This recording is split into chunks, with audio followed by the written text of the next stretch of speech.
Hello दोस्तों।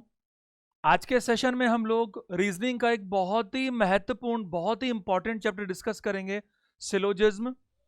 देखिए, अगर हम बात करें इसके कॉन्सेप्ट्स को लेकर, तो ये चैप्टर के बारे में मैं अपने अगर 20 साल का अनुभव देखूं, टीचिंग एक्सपीरियंस, तो दो चीज़ें देखने को मिलती हैं। पहली कि ज़्यादातर स्टूडेंट्स को ये रीजनिंग का one of the toughest one chapter नज़र आता है। दूसरी, मैंने देखा मेरी क्लासेस खत्म होने के बाद, डाउट क्लियरिंग सेशंस पूरे होने के बाद, मैंने 100% स्टूडेंट्स को इसमें कंफर्टेबल देखा है।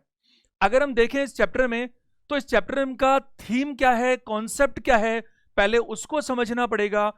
एग्जामिनर हमें कुछ स्टेटमेंट्स यानी कि कथन देता है और ये बोलता है कि आप ये मानिए कि ये कथन बिल्कुल सही है, बिल्कुल ट्रू है, और उन कथनों को ट्रू मानते हुए वही एग्जामिनर हमें कुछ निष्कर्ष यानी कंक्लूजन्स भी देता है और हमें बोलता है कि आप पता लगाइए कि ये कंक्लूजन ट्रू है या फिर फॉल्स। दिक्कत कहां आती है? दिक्कत वहां आती है कि एक एक कथन के बहुत सारे मीनिंग होते हैं। जैसे मान लीजिए मैंने आपसे कहा मेरी जेब में कुछ रुपए हैं। अब ये तो गोलमोल बात हुई, मेरी जेब में 10 रुपए भी हो सकते हैं, मेरी जेब में 10,000 रुपए भी हो सकते हैं। इस बात का अगर मैं मीनिंग निकालूं तो बहुत बड़ा और बहुत छोटा भी निकल सकता है। आप सोचिए, ये तो एक बात है, अगर दूसरी तीसरी चौथी पांचवी बातें भी बहुत सारी हों और हर बात के मीनिंग भी बहुत सारे हों, तो ऐसे में उन सबको मिलाकर के कंक्लूड कर पाना थोड़ा मुश्किल होता है। इस चैप्टर को हम लोग दो मेथड से सीखते हैं। अलाइन मेथड है जिसमें हर स्टेटमेंट की कुछ कैटेगरी है, उस कैटेगरी के नियम है, उसके हिसाब से आंसर निकलता है। समय के साथ साथ अगर मैं देखूं तो एग्जाम्स में, सारे एग्जाम्स में इसके पैटर्न में बदलाव देखने को मिला। शुरुआत में 2 स्टेटमेंट के क्वेश्चन आया करते थे, लेटर ऑन 3 4, अब तो 5 स्टेटमेंट के क्वेश्चन कभी कभी देखने को मिलते हैं। फिर हमें देखने को मिला पॉसिबिलिटीज, कंडीशंस देखने को मिली, हमें देखने को मिला रिवर्स सिलोजिज्म और बहुत सारी चीजें। मेरी ये एडवाइस है और टेस्टेड चीज है कि हमें इस चैप्टर के लिए वेन डायग्राम मेथड को सीखना चाहिए। वेन डायग्राम मेथड से हम एक ही तरीके से जितने भी तरह के प्रश्न आ चुके हैं आज तक वो सारे सॉल्व कर सकते हैं, और नया भी अगर एग्जामिनर कुछ बनाना चाहे तो भी वो उससे आसानी से सॉल्व हो पाएगा। देखिए, मैं आपको एक सलाह दूंगा, कम से कम 4-5 घंटे का टाइम चाहिए इस चैप्टर को पूरा अच्छे से कवर करने के लिए। तो अगर हम बात करेंगे, कम से कम 6-7-8 क्लास तक इसके लिए रिक्वायर्ड होगी। पहली जो क्लास है आज की, इसमें हम केवल बेसिक्स की बात करेंगे, हर स्टेटमेंट का क्या मीनिंग निकलता है, क्या कंफ्यूजन से उसकी बात करेंगे, और ये केवल थियरी होगा। फिर हम बात करेंगे कि 2 स्टेटमेंट से हम कैसे सीखें ताकि थोड़ा बहुत प्रैक्टिस सीख सकें। फिर लेटर ऑन धीरे धीरे हम बात करेंगे आइदर सिचुएशंस क्या होती हैं, पॉसिबिलिटीज क्या होती हैं, कंडीशंस क्या होती हैं, रिवर्स सिलोजिज्म क्या है, किस तरह से मैं रिजेक्शन मेथड से आपको सिखा सकता हूं। मैं आपको ये कह सकता हूं कि प्रश्न देखने के साथ ही मिनिमम टाइम में 10 से 15 सेकंड के अंदर आप एक प्रश्न को सॉल्व कर पाएंगे सारी चीजें सीखने के बाद। तो चलिए हम लोग शुरू करते हैं इसके बेसिक कॉन्सेप्ट्स को। मेरी सलाह है, अगर आपने अभी तक ये चैनल सब्सक्राइब नहीं किया है तो इसे सब्सक्राइब करें ताकि आपको जितने भी इसके यूजफुल वीडियोस हैं, सारे वीडियोस, उनका बेनिफिट आगे तक मिलता रहे। चलिए देखते हैं हम लोग। देखिए, सिलोजिज्म की बात करूं मैं आपसे, आप बिल्कुल इसको इजी गोइंग, दिमाग पे लोड ना लेकर बिल्कुल कंफर्टेबली स्टोरी की तरह समझते चलिए। सिलोजिज्म में क्या मैंने आपको बताया? पहली चीज, आपको एग्जामिनर क्या देगा? कुछ स्टेटमेंट्स, और उसके नीचे क्या दिए जाएंगे? कुछ कंक्लूजन्स। अगर मैं बात करूं स्टेटमेंट्स का मतलब क्या है? कथन। और कंक्लूजन की बात करूं तो क्या मतलब है? निष्कर्ष। दुनिया में जितने भी तरह के कथन एग्जामिनर के द्वारा दिए जा सकते हैं, अधिकतम से अधिकतम वो 4 तरह के हो सकते हैं। पहले हम इस बात को समझते हैं ये 4 तरह से कैसे हो सकते हैं, फिर हम देखेंगे वो 4 तरीके में से एक एक तरीका क्या क्या मीनिंग हो सकता है, उसका क्या निष्कर्ष निकल सकता है। मैं आपको अपने अनुभव से कह सकता हूं, अगर आप रेगुलर रहते हैं तो तीसरी चौथी क्लास में, यानी लगभग लगभग 1 से 1.5 घंटा पूरा होने के बाद आपको कंफर्ट आ जाएगा 80% तक। और हम अगर 1-2 घंटा प्रैक्टिस और करेंगे करीब 50-60 क्वेश्चंस की, तो आपको कंफर्ट आएगा 100%। और उसके बाद हम लोग सिर्फ वेरी वेरी टफ क्वेश्चंस या फिर जो पुराने सालों के पेपर्स में बहुत अच्छे प्रश्न हैं उनको डिस्कस करेंगे। देखिए, मैं आपके सामने बात करूं, ये जितने भी कथन हैं दुनिया में वो 4 तरह के हो सकते हैं। 4 तरह के कैसे हो सकते हैं? पहले को हम बोलते हैं ऑल पॉजिटिव, दूसरे को हम बोलते हैं ऑल नेगेटिव, तीसरे को हम बोलते हैं सम पॉजिटिव, और चौथे को हम बोलते हैं सम नेगेटिव। अगर मैं इन चारों की बात आपको करना चाहूं तो आप जरा समझिए कि मैं आपके सामने एक ग्रुप रखता हूं ए। ये ग्रुप ए है, इसमें कुछ लोग हैं। कौन लोग हैं? वो लोग हैं जो क्रिकेट खेलते हैं। और ये ग्रुप बी वाले कौन है? ये वो लोग हैं जो क्या खेलते हैं बताइए? फुटबॉल खेलते हैं। आपको ये पता नहीं है, आप बात को समझिएगा। एग्जामिनर हमसे जो भी बात करेगा वो गोलमोल करके बात करेगा, सीधे सीधे बात नहीं करेगा। मैं एक बात और आपसे कहूं, ये जो सिलोजिज्म है इसका अगर मैं शाब्दिक मीनिंग देखूं, एक ग्रीक वर्ड है जिसका मीनिंग निकलता है इन्फ्रेंस। अगर मैं बात करूं डिडक्शंस, यानी कि आपको जो बातें घुमा फिरा कर दी जा रही हैं उनसे आपको लॉजिकली कंक्लूड करना है कि कहना क्या चाहता है। अब आप देखिए, मैंने आपसे कहा कि ग्रुप ए में क्रिकेट वाले, ग्रुप बी में फुटबॉल वाले। ग्रुप बी में कितने लोग हैं, ग्रुप ए में कितने लोग हैं, वो तो पता नहीं। अब मुझे एक बात बताइए, इनमें पता नहीं कितने कितने लोग हैं, इन दोनों ग्रुप्स के बीच में आपस का जो रिलेशन है, आपस का जो संबंध है, उसमें अधिकतम से अधिकतम क्या हो सकता है बताइए? दुनिया में क्या संभव है? दुनिया में इन दो ग्रुप्स के बीच में अधिकतम 4 कथन, 4 बातें, 4 स्टेटमेंट्स ही संभव हैं। कौन से?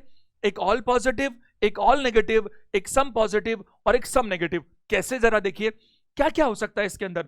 क्या ऐसा हो सकता है? ऑल पॉजिटिव का क्या मतलब है? ऑल पॉजिटिव का मतलब है ऑल ए आर बी।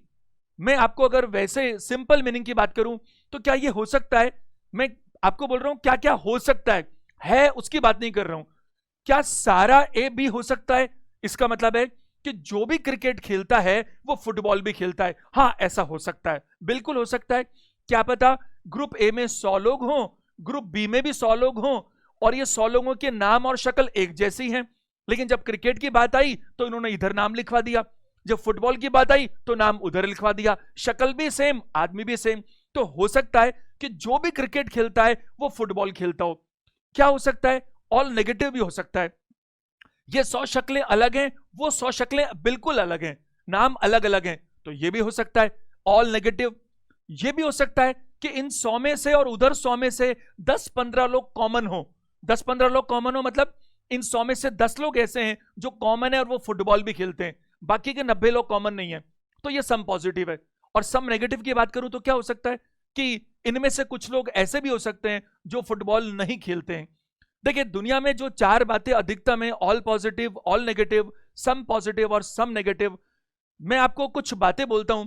जैसे कि स्टेटमेंट है ऑल ए आर बी, दूसरा है सम बी आर सी, तीसरा है सम सी आर नॉट डी, और चौथा है ऑल डी आर नॉट ई।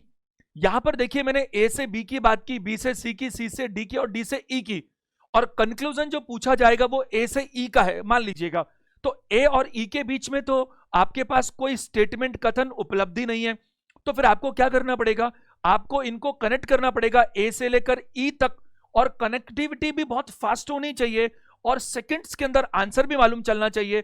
और हमें ए और ई के बीच में निष्कर्ष निकालना नहीं है, हमें कुछ नहीं निकालना, उसने हमें निष्कर्ष निकाल कर दिया है। हमें तो सिर्फ यह बताना है कि वो निष्कर्ष ट्रू है या फॉल्स, वो निकलेगा या फिर नहीं निकलेगा, इतना सा हमारा काम है। अब आप देखिए, पहले स्टेटमेंट के कई मीनिंग हो सकते हैं, दूसरे के कई मीनिंग हो सकते हैं, और आगे वालों के भी कई मीनिंग हो सकते हैं। और एक बात जो मैं आपको प्रैक्टिकलिटी में सिखाऊंगा, कंक्लूजन अगर ट्रू है तो वो सिर्फ सिर्फ सिर्फ तब ट्रू है जब वो 100% ट्रू है। अगर 0.01% भी उसके गलत होने की संभावना है तो फिर वो ट्रू नहीं बल्कि क्या है? फॉल्स है। और फिलहाल आपके पास केवल 2 ही चॉइस हैं, या तो ट्रू या फिर false.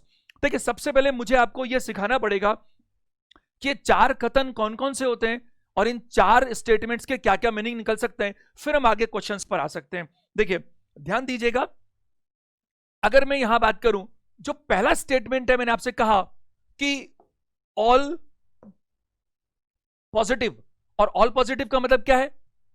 All A are B. अगर मैं बात करूं आपसे ऑल ए आर बी, तो आप देखिए कि ऑल ए आर बी का मतलब है कि सारा ए बी है। इसको हम ए टाइप बोलकर चलते हैं। कौन सा टाइप बोलकर चलते हैं? ए type.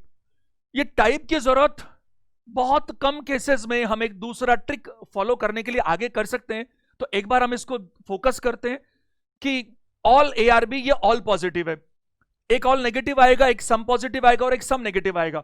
All A are B में अगर मैं बात करूं, देखिए 3 स्टेप्स हैं। पहला, स्टेटमेंट एग्जामिनर के द्वारा दिए जाएंगे। दूसरा, कंक्लूजन भी एग्जामिनर के द्वारा ही दिए जाएंगे। हमारा काम क्या है? हमारा काम यह है इन कथनों को सच मानते हुए हम कंक्लूजन का पता लगाएं कि कंक्लूजन ट्रू है या फॉल्स। इसके बीच का जो काम है वो हमारा है वेन डायग्राम बना करके और उसे चेक करना।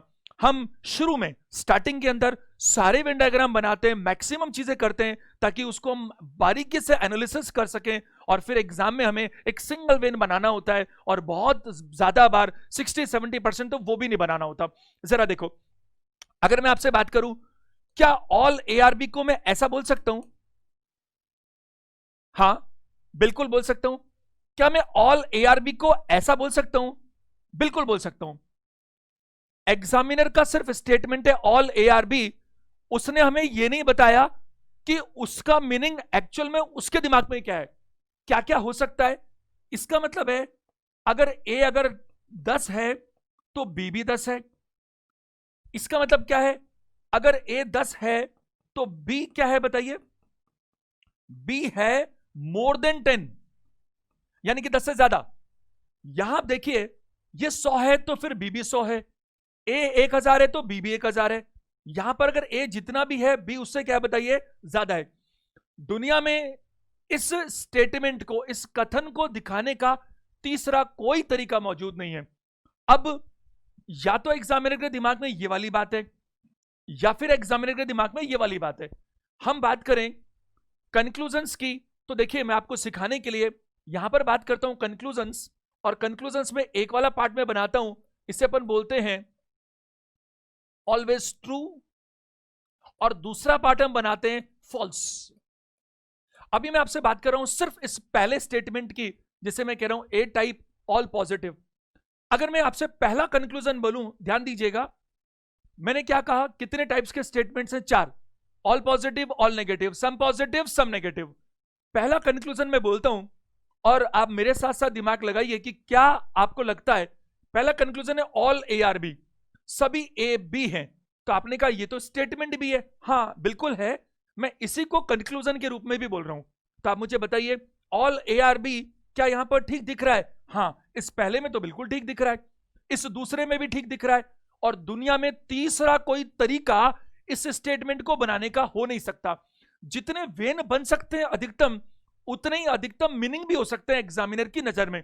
तो मैं बात करूंगा कि यहां पर जो ये कंक्लूजन है पहला, वो ऑल ए आर बी पूरी तरह से क्या है बताइए? यहां पर सही है। दूसरा कंक्लूजन ऑल बी आर ए, लेकिन अभी जो बोला था वो क्या था? वो था ऑल ए आर बी। यहां पर ऑल बी आर ए है। देखो इसमें कम से कम 15-20 छोटी छोटी बड़ी चीजें हैं, हम एक एक कड़ी जोड़ते जाएंगे। एक कड़ी अभी जोड़ते हैं। मैंने पहले बोला ऑल ए आर बी, अब बोला ऑल बी आर ए। क्या यहां पर ऑल बी आर ए सही है? हां बिल्कुल ऑल बी आर ए सही है। क्या यहां पर ऑल बी आर ए सही है? नहीं, यहां तो ऑल बी आर ए सही नहीं है, क्योंकि यहां पर बी का ये वाला जो पार्ट है, जो मैंने डॉट लगाया, वहां तो ए मौजूद है ही नहीं। अब एग्जामिनर ने हमें ये तो बताया ही नहीं ना कि उसके दिमाग में ये पहले वाला मीनिंग है या दूसरे वाला मीनिंग है। तो इस केस में मैं कह सकता हूं कि ऑल बी आर ए गलत है। तो देखिए ट्रू के साइड में वो था, अब फॉल्स के साइड में पहला आ गया मेरे पास में ऑल बी आर ए। एक नई चीज क्या सीखने को मिलेगी यहां पर? अब देखो all A are B true है और all B are A false है। इन दोनों में क्या फर्क है? दोनों का टाइप तो बिल्कुल सेम है, दोनों ही ऑल पॉजिटिव कंक्लूजन है। मैं आपको बता रहा हूं कि यहां पर सब्जेक्ट और ऑब्जेक्ट ए और बी है, और वहां पर सब्जेक्ट और ऑब्जेक्ट क्या है? बी और ए है। तो आप ये मानकर चलिएगा कि ये दो अलग अलग चीजें। साबित हो रहा है ना, अगर दोनों बिल्कुल एक ही जैसी चीज होती तो या तो दोनों ट्रू होते या दोनों फॉल्स होते, बट यहां तो ऐसा नहीं है, एक ट्रू है और दूसरा क्या बताइए, फॉल्स है। अगर मैं बात करूं, आप एक बात दिमाग में रख लीजिएगा, एग्जाम में हम कभी भी स्टेटमेंट्स को चेक नहीं करते, स्टेटमेंट्स तो पहले से ट्रू होते हैं। हम किसको चेक करते हैं, हम हमेशा कंक्लूजन्स को चेक करते हैं। चलिए अगली की बात करते हैं। देखो एक लाइन में आपको बोलता हूं, जैसे मान लीजिए मैंने कहा ये ए वाले जो लोग हैं वो क्रिकेट खेलते हैं और जो बी वाले हैं वो फुटबॉल खेलते हैं, संख्या मैंने नहीं बताई।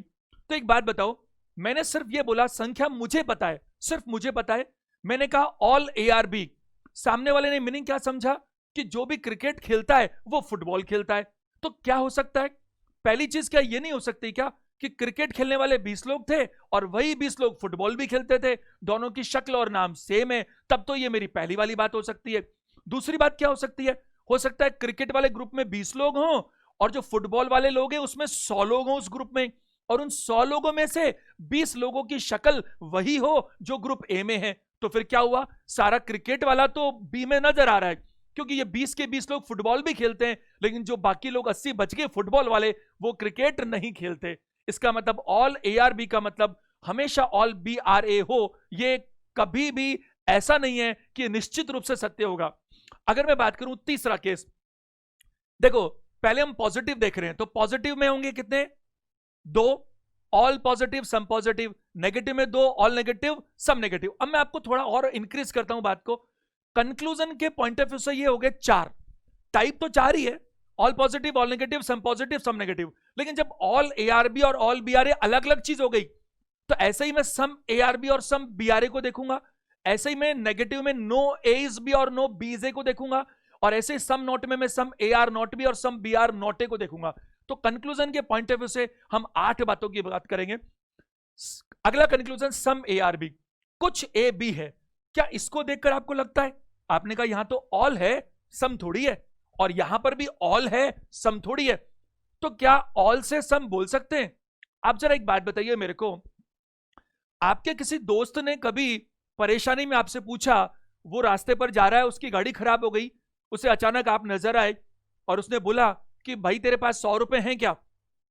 आपकी जेब में 1000 है एक्चुअल में, आप जेन्युइनली उसको क्या जवाब देते हो, हाँ या ना?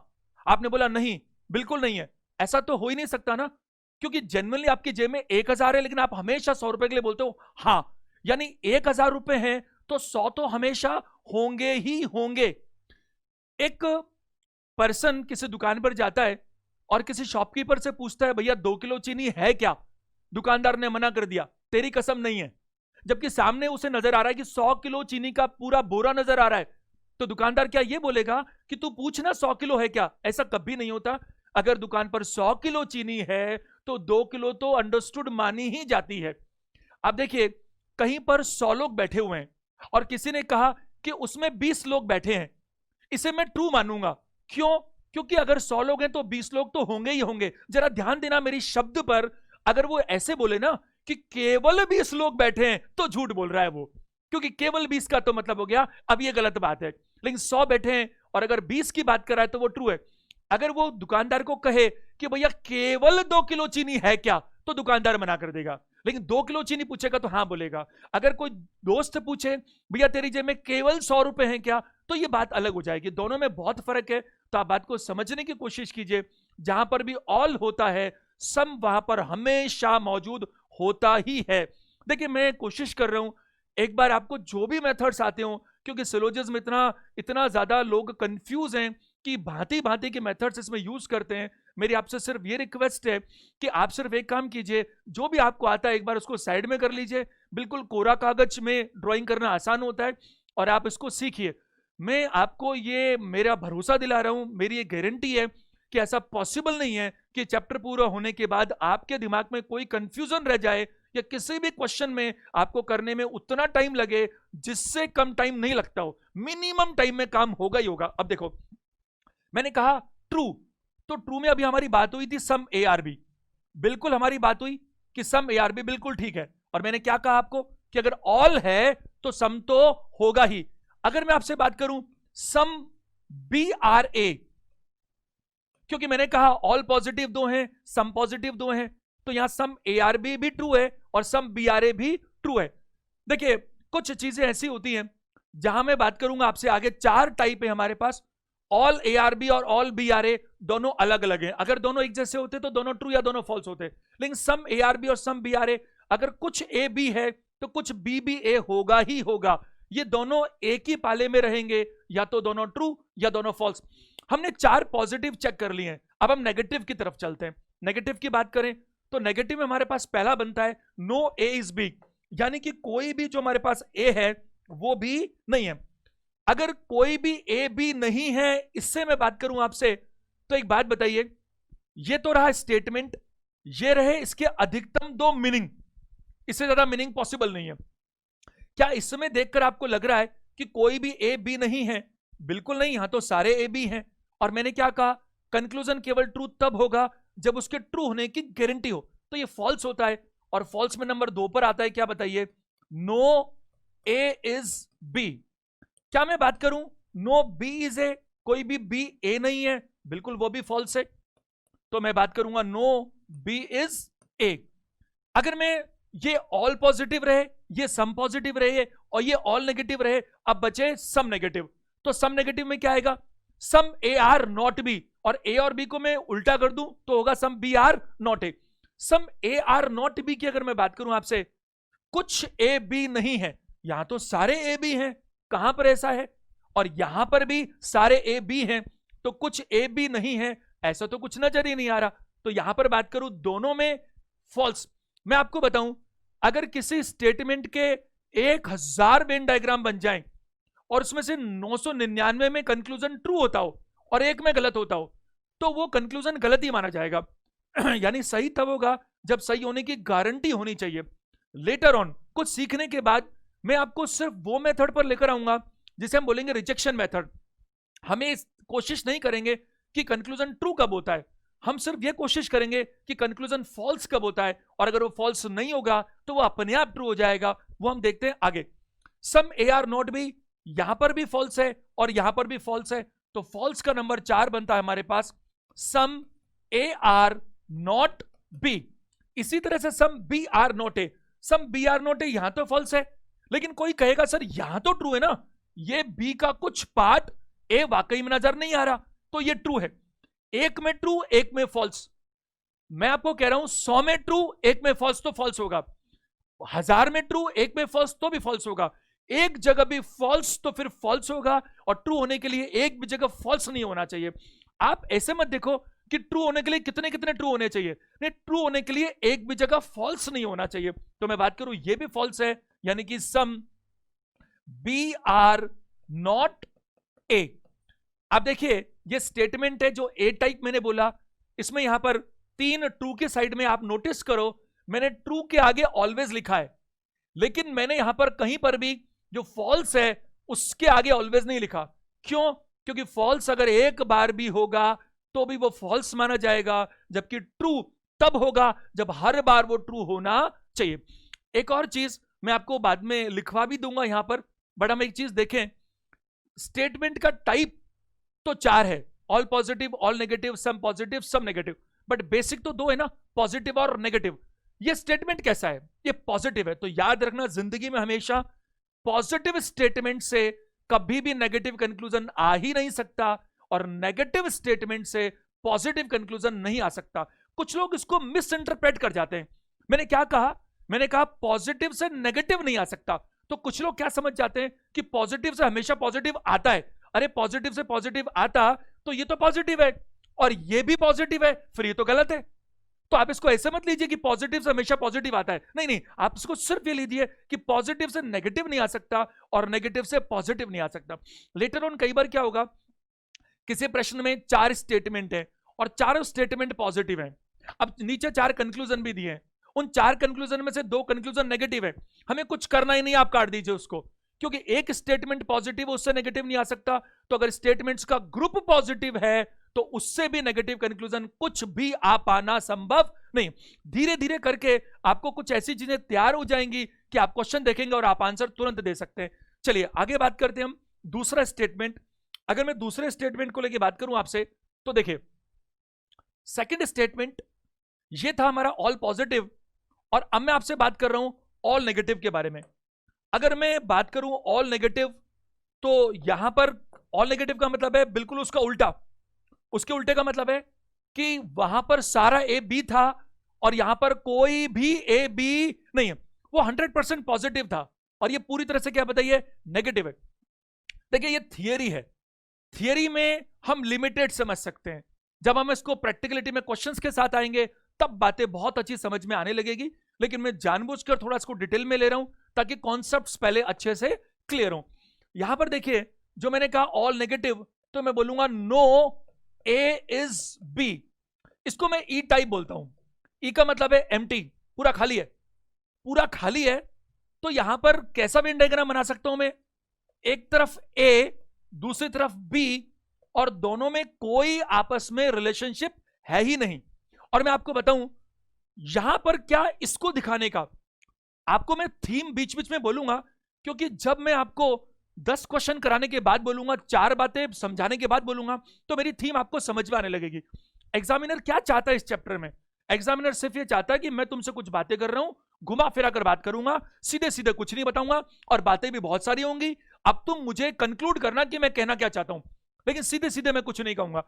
यहां पर इसका सिर्फ एक ही वेन बन सकता है, ए और बी दोनों अलग अलग हैं, तो बस ए इधर है बी इधर है, इसके अलावा इसको बना पाना संभव ही नहीं है।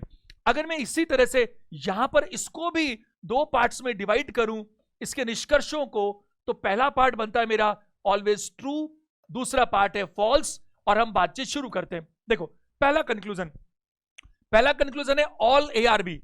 कंक्लूजन कितने होंगे, स्टेटमेंट 4 होते हैं, कंक्लूजन 8। क्यों, क्योंकि चारों में मैं सब्जेक्ट और ऑब्जेक्ट इंटरचेंज कर देता हूं। All A are B, all B are A, some A are B, some B are A, no A is B, no B is A, some A are not B, some B are not A. हम 8 को check करते हैं। ये 8 conclusion basic conclusion हैं। Later on बात करेंगे तो कुछ नए शब्द आएंगे, a few, most, mostly, generally, only, बहुत सारे शब्द। अगर हम बात करेंगे तो पॉसिबिलिटीज के शब्द आने लगेंगे, हमारे पास कंडीशंस आएंगी, बट वो सब आगे का काम है। पहले हमें बेसिक्स को स्ट्रॉन्ग करना है। देखिए मैं आपको पॉजिटिव बोलना शुरू करता हूं, एक ही वेन है तो इसमें ट्रू तो ट्रू, फॉल्स तो फॉल्स। अगर 10 वेन बनते तो 10 में ट्रू तो ट्रू, और कहीं पर अगर हम समझने के लिए 10 वेन बना भी लेते हैं तो ये समझने के लिए। मैं आपको ये भरोसा दिला रहा हूं, एग्जाम में अगर आप 1 से ज्यादा वेन बनाते हैं तो प्रोसेस गलत है, आपकी लर्निंग अधूरी है। ऑल ए आर बी, बताइए इसमें ट्रू है कि फॉल्स, ये तो बिल्कुल क्लियर कट पूरा नेगेटिव है, तो इसमें ट्रू कैसे हो सकता है, तो ये फॉल्स है। तो फॉल्स का पहला बनता है ऑल ए आर बी। अगर मैं ऑल बी आर ए की बात करूंगा तो वो भी फॉल्स दिख रहा है। तो दूसरा है ऑल बी आर ए। अगर मैं बात करूं सम पॉजिटिव, कुछ ए बी हैं। एक बात बताइए मेरे को, अगर किसी पर्सन को हम राजस्थान में नहीं घुसने देंगे तो क्या वो जयपुर में आ सकता है, कभी नहीं आ सकता। अगर हम किसी को इंडिया में नहीं आने देंगे तो क्या वो राजस्थान में आ सकता है, बिल्कुल नहीं आ सकता। क्योंकि जब बाउंड्री पे रोक दिया, अगर आप किसी ऑफिस में, इस ऑफिस की बाउंड्री में कोई नहीं आ पाएगा तो फिर इस रूम में कैसे आएगा। आप सोचो कि पूरा ए बी से नेगेटिव है, जब पूरा नेगेटिव है तो पॉजिटिव होने का तो कोई मतलब ही नहीं है। तो यहां मैं बात करूंगा कि सम ए आर बी भी गलत है, और इसी तरह से सम बी आर ए भी गलत है। ये मैंने चारों पॉजिटिव देख लिए, अब मैं चारों नेगेटिव देखता हूं। नेगेटिव की बात करूंगा तो देखो पहला है no A is B. No A is B, एक जरूरी बात वो मैं आपको बोलना चाहता हूं। जो पिछला हमारा स्टेटमेंट था उसमें हमने जो ट्रू की बात की, उस ट्रू में हमने कहा कि स्टेटमेंट था ऑल ए आर बी, और हमने conclusion all A are B को भी ट्रू माना। आपको मैं थोड़ा सा डिस्कशन चारों स्टेटमेंट्स के बाद में बात करूंगा कि जहां पर भी आपको रीस्टेटमेंट नजर आता है, यानी कि जो कथन है वही हूबहू कंक्लूजन में नजर आता है, तो उसे कायदे से ट्रू नहीं माना जाता। एक बार जरा देखिएगा, एक बार हम इसको करते हैं फिर उसको साथ में लेंगे दोनों को। अगर मैं बात करूं conclusion number 1 no A is B, तो ये तो बिल्कुल नजर आ रहा है, बिल्कुल ट्रू। तो यहां मैं बात करूं कि पहला कंक्लूजन है नो ए इज बी, दूसरा है नो बी इज ए। केवल मैंने बी और ए को और ए और बी को उल्टा किया है, no B is A. All positive, some positive, all negative, अब सम नेगेटिव चाहिए। सम नेगेटिव में पहला है कुछ ए बी नहीं है, सम ए आर नॉट बी। आप बताइए ये ट्रू है कि फॉल्स है? आप सोचिए एक बार, अगर मैं कहूं जब आप ऑल पॉजिटिव को सम पॉजिटिव गारंटी से बोल सकते हैं, तो फिर आप ऑल नेगेटिव को सम नेगेटिव क्यों नहीं बोल सकते? अगर आपकी जेब में 1,000 रुपए हैं और किसी ने पूछा 100 रुपए हैं क्या, तो आप हां बोलते हैं, यानी ऑल है, फिर भी सम के लिए हां बोल रहे हो। तो मान लीजिए किसी की जेब में वो अपना पर्स घर पर भूल आया और 1 रुपया भी नहीं है, और फिर किसी ने पूछा कि 100 रुपए जेब में नहीं है ना, तो बोलेगा बिल्कुल सही बात है, 100 रुपए नहीं है, 500 रुपए भी नहीं है, 5 लाख रुपए भी नहीं है। अगर क्लास में 100 बच्चे बैठे हैं और किसी ने बाहर का कक्षा में 10 बच्चे बैठे हैं, तो ट्रू। हाँ, उसने ये थोड़ी बोला कक्षा में केवल 10 बच्चे बैठे हैं, वो मीनिंग अलग हो गया। जब 100 बच्चे बैठे हैं तो 10 बच्चे बैठे हैं, ये ट्रू होता है। तो जब क्लास ओवर हो गई, सब बच्चे चले गए, क्लास में कोई नहीं है, तो ये भी तो कहा जा सकता है कि कक्षा में 10 बच्चे नहीं हैं। तो जिस तरह से ऑल पॉजिटिव से हम सम पॉजिटिव गारंटी के साथ कंक्लूड कर सकते हैं, उसी तरह से ऑल नेगेटिव से भी सम नेगेटिव हम कंक्लूड कर सकते हैं। तो ये बिल्कुल ट्रू होगा, some A are not B. और इसी तरह से मैं बात करूं आपको, some B are not A, ये भी पूरी तरह से क्या है बताइए, सही है। अगर मैं बात करूं आपसे, ध्यान दीजिएगा, ये जो स्टेटमेंट है नो ए इज बी, ये इसके 8 कंक्लूजन्स है। मैंने आपको पहले भी कहा, हम लोग कभी भी स्टेटमेंट चेक नहीं करते, हम क्या चेक करते हैं, कंक्लूजन्स। ये 8 कंक्लूजन्स है, इनमें नोटिस कीजिएगा, इनमें जो ये पहला कंक्लूजन है, ये तो बिल्कुल वैसा ही है जैसा स्टेटमेंट ही है, इसे बोलते हैं रीस्टेटमेंट। और नियम देखो, इसमें बहुत ज्यादा कंफ्यूजन्स हैं लोगों को, बट मैं आपको ये अपने अनुभव से बिल्कुल विश्वास दिला सकता हूं कि ये कंक्लूजन जो यहां पर है, ये रीस्टेटमेंट है, और रीस्टेटमेंट को हम सही नहीं मानते। लेकिन एक बार हम समझने के लिए इसको लिख रहे हैं यहां पर कि वेन हमें क्या दिखा रहा है। सिर्फ क्यों नहीं मानते? क्योंकि ये तो कंक्लूजन है, इसमें दिख रहा है, तो फिर तो होना चाहिए। ये इसलिए नहीं होता क्योंकि कहीं पर भी आपने सिर्फ कॉपी करके पेस्ट कर दिया, जबकि सिलोजिज्म का मतलब है कि आपको चीजों को इन्फर करना है, डिटेक्ट करना है, कंक्लूड करना है, लॉजिकल कंक्लूजन निकालना है। ऐसे कैसे ऊपर से उठाकर हम रखें, तो रीजनिंग में कहीं पर भी उसे हम वैलिड कंक्लूजन नहीं मानते। हालांकि एग्जाम्स में ऐसे क्वेश्चंस देखने को नाक के बराबर मिले, फिर भी ये समझने की बात है। तो इसी तरह से जो हमारा पीछे वाला स्टेटमेंट था ऑल ए आर बी, तो उसे मैंने ट्रू साइड में रखा है, लेकिन जितने भी रीस्टेटमेंट होंगे वो कभी भी वैलिड कंक्लूजन नहीं माने जाएंगे। आगे मैं बात करूं आपसे, जरा ध्यान दीजिएगा, यहां पर मैं बात कर रहा था आपसे ऑल ए आर बी, तो ये वाला जो मेरा कंक्लूजन है, ये भी क्या है बताइए, रीस्टेटमेंट है, यानी ये भी हमारा इनवैलिड होना चाहिए। मैं अभी उसको वैलिड साइड में लिख रहा हूं, बट जो भी रीस्टेटमेंट है उसको आप गलत मानेंगे। अगर मैं बात करूं इसके आगे, हमारे पास जो तीसरा स्टेटमेंट है, वो तीसरा स्टेटमेंट जरा देखिए। पहला मैंने आपसे कहा ऑल पॉजिटिव, दूसरा कहा मैंने ऑल नेगेटिव। अब मैं सबसे इंपॉर्टेंट केस को डिस्कस कर रहा हूं, जिसका नाम है ऑल, ध्यान दीजिएगा, चार ही तो चीजें हैं, all positive, all negative, some positive, some negative. हमने 2 डिस्कस कर ली, ऑल पॉजिटिव, ऑल नेगेटिव। अब बात करते हैं सम पॉजिटिव। सम पॉजिटिव सबसे इंपॉर्टेंट स्टेटमेंट है, सबसे ज्यादा कंफ्यूजिंग भी यही है। सम ए आर बी, इसका नाम है आई इंटरमीडिएशन। ए का मतलब ऑल, ई का मतलब एम्प्टी, आई का मतलब इंटरमीडिएशन। अगर मैं इसको दिखाना चाहूं तो जरा ध्यान दीजिएगा, इसको दिखाने का देखो, जो बात जितनी गोलमोल हो, जिस बात के जितने मीनिंग निकलते हो, उतनी वो कंफ्यूजिंग है, उस बात को उतना ही कंक्लूड करना मुश्किल है। ये सम एआरबी का पहला वेन है, जिसे स्टैंडर्ड वेन बोलते हैं हम, क्योंकि एग्जाम में हम इसी को फॉलो करेंगे। अगर क्या सम एआरबी का ये वेन ठीक है? आपने कहा ये तो गलत है, ये तो ऑल एआरबी है। मैं आपको अभी बात करता हूं, एक वेन हमारा बन सकता है इस तरह से सम एआरबी का, और दुनिया में चौथा और आखिरी वेन ये बनाया जा सकता है। पांचवा वेन पांचवी तरह से इस बात को दिखाया नहीं जा सकता। एक बात बताओ मेरे को, कुछ समझते हैं ये वेन गलत है, ये तो ऑल एआरबी है, ये तो सम एआरबी है ही नहीं। मैं आपको ऐसा बोलता हूं, जैसे मान लीजिए किसी स्टूडेंट के पास में 10,000 रुपए घर पर है, he has 10,000 rupees at home, उसकी कुल यही स्टूडेंट है, यही उसका टोटल है। अगले दिन उसको किसी टूर पर जाना है, और टूर पर जाने के लिए उसको 1,000 रुपए जमा कराने खुद के, 1000 रुपए जमा कराने अपने दोस्त के। तो कितने जमा कराने? 2000 रुपए। अगले दिन वो आया, उसके दोस्त ने पूछा, सिर्फ इतना पूछा कि भैया पैसे तो लाया है ना? तो उसने बोला काम हो गया। काम हो गया मतलब मैं पैसे लाया हूं, काम हो जाएगा, जमा हो जाएंगे 2000 रुपए। एक बात बताइए मेरे को, अगर उसकी जेब में 3000 रुपए लाया हो वो घर से, तो क्या काम नहीं होगा? अगर वो 5000 रुपए लाया हो तो क्या काम नहीं होगा? और अगर वो, मान लीजिए, एक बार विजुअलाइज कीजिए, उसकी जेब में पूरे 10,000 है और टोटल ऑल भी 10,000 है।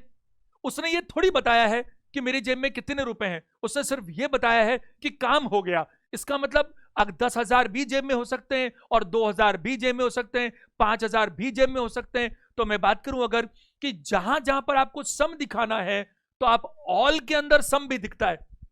आप देखिए ऑल के अंदर, मेरी बात को ध्यान दीजिएगा, ऑल के अंदर हम सम देख सकते हैं लेकिन सम के अंदर हम ऑल नहीं देख सकते।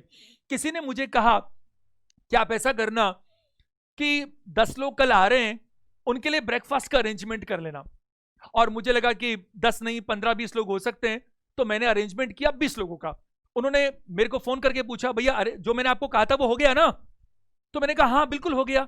अरे तो वो 10 के लिए कहा था, वो 15 भी हो सकता है, 20 भी हो सकता है, और मेरी कैपेसिटी 100 की है टोटल ऑल, तो 100 भी हो सकता है। तो याद रखिएगा, ऑल में सम नजर आता है लेकिन सम में ऑल नजर नहीं आता। तो सम को दिखाने के लिए हम ऑल दिखा सकते हैं जिसके अंदर हमें सम नजर आता है।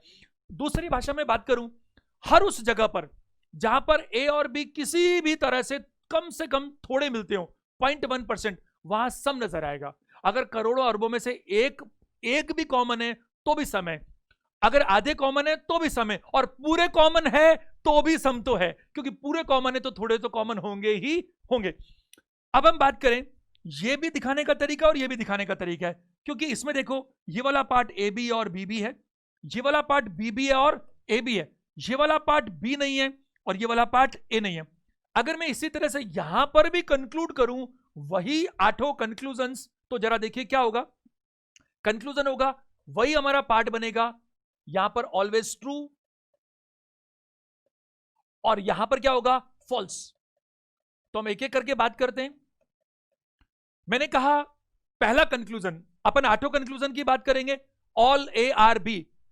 देखो ये मेरा स्टैंडर्ड वेन है, अपन एग्जाम में इसी का यूज करेंगे, लेकिन अभी कंसेप्ट के लिए सब कुछ सीखेंगे। क्या इसमें आपको all A are B true नजर आ रहा है? इसमें all A are B false नजर आ रहा है? आपने 4 वेन बना लिए सीखने के लिए, बट कंक्लूजन अगर पहले में ही गलत है तो गलत करके आगे बढ़ जाइए, आपको कुछ ही नहीं करना। अगर 10 वेन बनाए मान लो सीखने के लिए, और 9 में सही है तो सही कर देंगे, नहीं नहीं एक और देखना पड़ेगा। सही तब है जब हर किसी में सही है, लेकिन अगर एक में भी गलत है तो आप बाकी को चेक मत कीजिए, आगे बढ़ जाइए। किसी के 100 नंबर के पेपर में किसी ने कहा मेरे 100 में से 100 आए हैं क्या? अगर आधा नंबर भी कट गया तो बात खत्म, क्योंकि बाकी 99.5 आए तो भी बात झूठी हो जाएगी। इसलिए हम बात करें यहां पर ऑल ए आर बी हमारा क्या है बताइए? फॉल्स। तो फॉल्स में पहला कंक्लूजन आता है ऑल ए आर बी। क्या ऑल बी आर ए की बात करूं? अगर पहले वेन में ही गलत है तो मुझे आगे जाने की जरूरत ही नहीं है, तो यह भी मेरा क्या बनता है बताइए? All B are A false. Some A are B, अगर सम ए आर बी बात करूं तो देखिए सम ए आर बी तो खुद स्टेटमेंट है, उसी के तो हमने वेन बनाए हैं। आप कॉमन सेंस लगाइए, अगर उन वेन डायग्राम्स में वो खुद नजर नहीं आएगा तो फिर वेन आपने किसके बनाए हैं? तो जो स्टेटमेंट है वो तो कम से कम नजर आता ही आता है। तो मैं बात करूं पहला conclusion some A are B, ये हमारा ट्रू है। और बात करूं सम बी आर ए, तो सम ए आर बी और सम बी आर ए, ये दोनों की बात करूं तो अगर एक सही होगा तो दूसरा सही होगा, एक गलत होगा तो दूसरा भी गलत होगा, जो हम धीरे धीरे सीखेंगे। तो some B are A, all positive some positive. अब मैं बात करता हूं ऑल नेगेटिव। ऑल नेगेटिव मतलब कुछ भी ए बी नहीं है, नो ए इज बी, कोई ए बी नहीं है। यहां बात करूं तो नो ए इज बी के लिए आप जरा इसको देखो, इसके लिए पूरा नेगेटिव नजर आना चाहिए। नेगेटिव नजर आने के लिए ए और बी अलग अलग होने चाहिए। इन चारों में गलत है, चारों में क्या एक में गलत होना भी गलत होने के लिए पर्याप्त होता है, तो ये गलत हुआ। नो ए इज बी और नो बी इज ए भी गलत है। सम ए आर बी और सम बी आर ए, ये दोनों एक ही पाले में नजर आते हैं, या तो दोनों ठीक या दोनों गलत। No A is B no B is A, ये भी एक ही पाले में नजर आते हैं, दोनों सही या दोनों गलत। बल ऑल ARB और ऑल BRA एक पाले में हो ये जरूरी नहीं है, ये हमने पहले स्टेटमेंट में देखा था। और इसी तरह से सम नेगेटिव में भी दोनों एक पाले में हो ये जरूरी नहीं है। तो यहां पर देखिए some negative, some AR not B, ये बड़ा कंफ्यूजिंग कंक्लूजन है। बहुत सारे लोग बोलते हैं कि कुछ A B है तो बाकी जो बच गए A वो B नहीं है, यानी कि वो बिल्कुल सही है।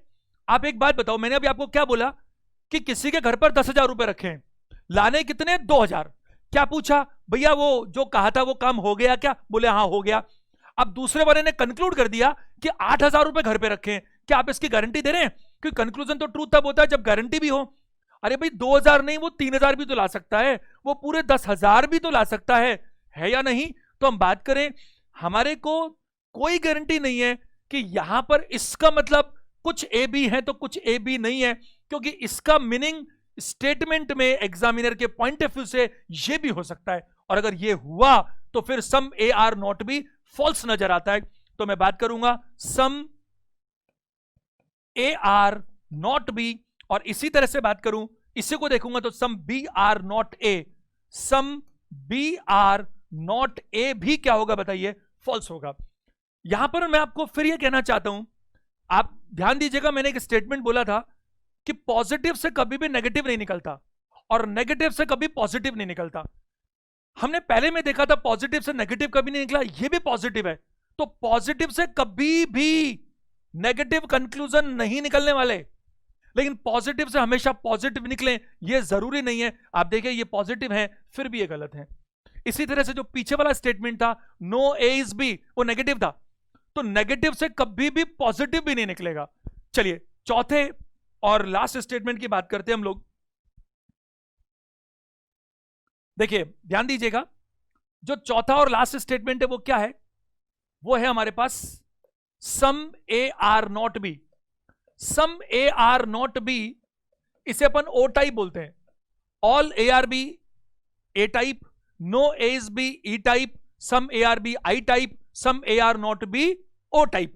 अदर्स में मान लीजिए ए का मतलब ऑल, ई का मतलब एम्प्टी, आई का मतलब इंटरमीडिएशन और ओ का मतलब अदर्स। कुछ जगहों पर हम इसका फायदा उठा सकते हैं, इसलिए टाइप आपको पता हो तो बेहतर है। इसको कैसे दिखाएं, ये देखिए, ये स्टेटमेंट को वेन डायग्राम में दिखाने के लिए, ये तो स्टेटमेंट है, जो भी हमें मिल रहा है वो क्या है, स्टेटमेंट, और हमें चेक क्या करना है, कंक्लूजन। तो पहले हम वेन डायग्राम बनाएं कि स्टेटमेंट को कैसे कैसे दिखाया जा सकता है। इसको दिखाने का पहला तरीका यही है, क्योंकि यह भी सम ए आर नॉट बी को दिखाने का एक तरीका है। दूसरा तरीका क्या है, क्या यह सम ए आर नॉट बी को दिखाने का दूसरा तरीका है? हाँ, एक बात बताओ, जब आप सम ए आर बी को दिखा रहे थे तो आप बोल रहे थे कि ऑल ए आर बी के अंदर सम ए आर बी नजर आता है। जब ऑल ए आर बी में सम ए आर बी नजर आता है तो all A are not B में सम ए आर नॉट बी भी नजर आना चाहिए, है या नहीं? जब मैं 100 किलो को कह सकता हूं कि 10 किलो तो है मेरे पास, तो मेरे पास 100 किलो कुछ भी नहीं है तो मैं कह सकता हूं 10 किलो नहीं भी है। ऑल पॉजिटिव से सम पॉजिटिव निकलता है और ऑल नेगेटिव से सम नेगेटिव भी निकलता है। तीसरा और अंतिम तरीका वो ये है दिखाने का, some A are not B, this part of A is not B. दुनिया में चौथा कोई तरीका मौजूद नहीं है, बल्कि जितने भी मैंने वेन डायग्राम बनाए वो अधिकतम है एक बार सीखने के लिए। अगर मैं यहां पर वापस आपसे बात करूं कंक्लूजन्स को लेकर के, तो यहां पर वही दो पार्ट है मेरे पास सेम, एक मेरे पास है ऑलवेज ट्रू और दूसरा मेरे पास क्या बताइए, फॉल्स। तो जरा देखिए हम स्टार्ट करते हैं काम को। पहला conclusion all A are B, ये पहले में गलत नजर आ रहा है, गलत नजर आ रहा है तो ये हमारा फॉल्स हुआ पहला, ऑल ए आर बी।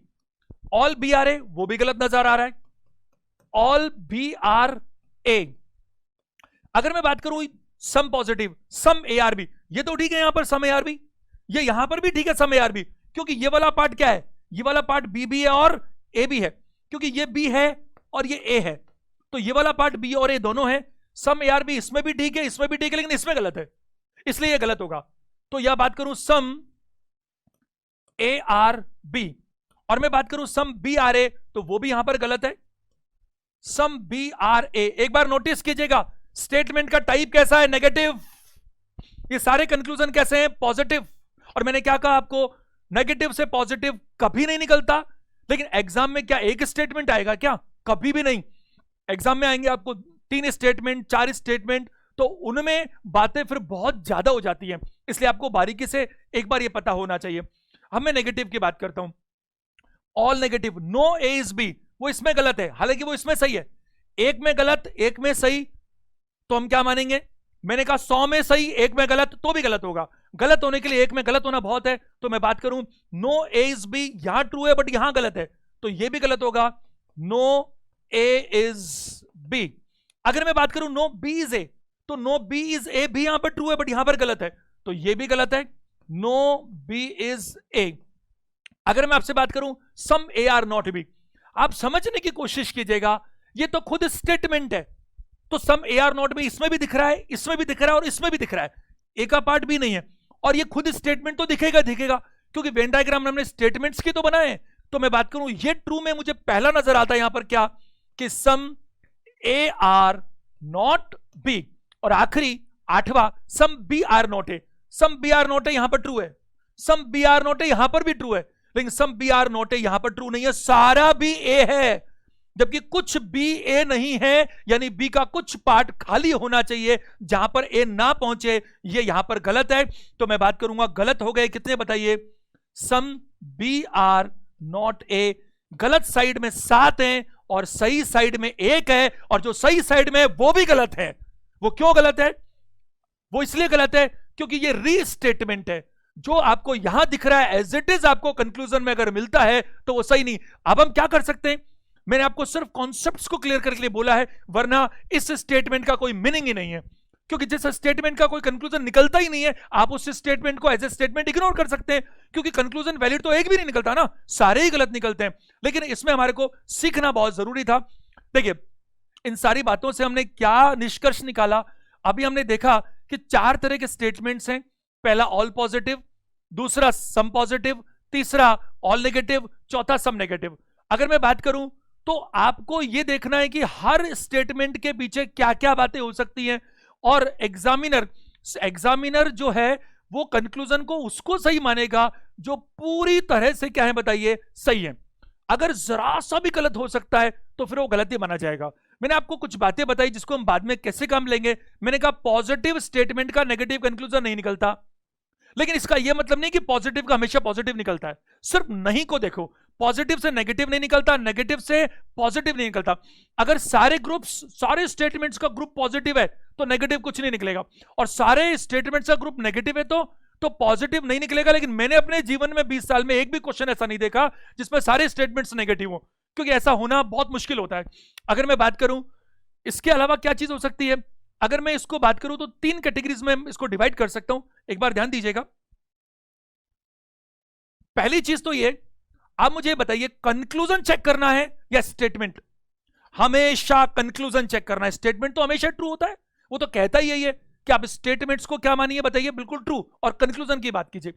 अगर मैं कंक्लूजन की बात करूं कि जो आपको कंक्लूजन्स जो भी आप चेक कर रहे हैं, अगर वो कंक्लूजन इस कैटेगरी में आया, किस कैटेगरी में?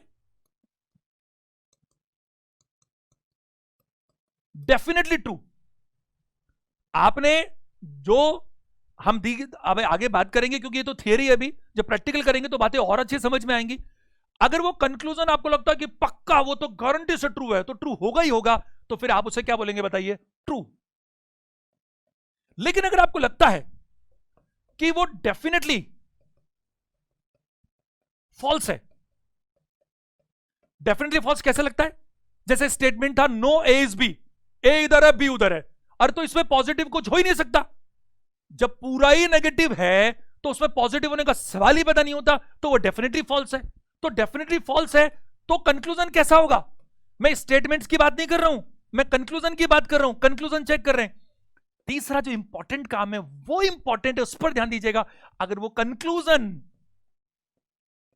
डाउटफुल है, डाउटफुल है इसका मतलब क्या है कि डाउटफुल है मतलब हो भी सकता है और नहीं भी हो सकता, तो उस केस में वो कंक्लूजन हमेशा कैसा होगा बताइए?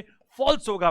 तो कंक्लूजन सिर्फ ट्रू कब होता है? जब वो निश्चित रूप से ट्रू हो, उसमें गलती की कोई गुंजाइश ना हो। लेटर ऑन जब हम लोग बात करेंगे पॉसिबिलिटीज के बारे में, तो हम पॉसिबिलिटीज में बात करेंगे। मैं आपको सिर्फ एक हिंट दे रहा हूं, डिटेल में समझे बिना कंफ्यूज हो जाएंगे वरना। पॉसिबिलिटीज में बात करेंगे तो डेफिनेटली अगर ट्रू कंक्लूजन है तो जिस चीज के ट्रू होने की गारंटी है उसकी पॉसिबिलिटी हो ही नहीं सकती। अगर उसके गलत होने की गारंटी है तो भी पॉसिबिलिटी नहीं हो सकती। तो पॉसिबिलिटी सिर्फ कब हो सकती है, जब हो भी सकता है और नहीं भी हो सकता। तो उस केस में ये जो डाउटफुल वाला केस होता है, ये पॉसिबिलिटीज में सही माना जाता है, जिसको हम लेटर ऑन डिस्कस करेंगे। अगर आपको ये वीडियो अच्छा लगा तो इसे अपने दोस्तों के साथ शेयर करें ताकि उन लोगों को भी इसका फायदा मिले।